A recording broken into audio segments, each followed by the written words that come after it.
तुम्हाला उत्तम शहर घडवायचं असेल, उत्तम भवितव्य घडवायचं असेल, आपल्या चिल्ल्या पिल्ल्यांचं देखील त्यांना असं वाटलं पाहिजे की या शहरात राहावं असं जर वाटत असेल, आज मी तुम्हाला सांगतोय, आज शिवसेना आणि महाराष्ट्र नवनिर्माण सेनेच्या हातामध्ये तुम्ही आज सत्ता देऊन बघा, तुम्हाला नाशिकमध्ये पुन्हा चमत्कार घडवल्याशिवाय मी राहणार नाही. हे सगळे इथे बसलेले सगळे जे आज उमेदवार आहेत, उद्याचे सगळे नगरसेवक असतील, पण सगळे जण तुम्ही जर ताकदीने आज उभे राहिलात आमच्या पाठीशी आणि बाकीच्या पेकाडात लात घातलीत, तो समोर बोर्ड दिसतोय मला तिकडे क्रिकेटचा, त्याच्यावर लिहिले टोटल. शिवसेना आणि महाराष्ट्र नवनिर्माण सेना यांचे नगरसेवक किती निवडून येणार, मला तिकडे 100चा आकडा पाहिजे मला त्या बोर्डावरती. कुठेही बेसावत राहू नका, कुठेही गाफील राहू नका, कुठेही विकले जाऊ नका, कुठच्याही जातीपातीच्या धर्माच्या कुठच्याही नावाखाली येऊ नका.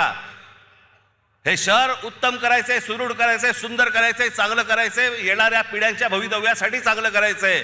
याच्यासाठी सगळेजण सज्ज व्हा, एवढंच फक्त सांगण्यासाठी आज आपल्यासमोर आलो. आपण सगळेजण इतक्या मोठ्या संख्येने इकडे आलात, आपण त्याबद्दल मी तुमचा सगळ्यांचा मी आभारी आहे. धन्यवाद. जय हिंद, जय महाराष्ट्र.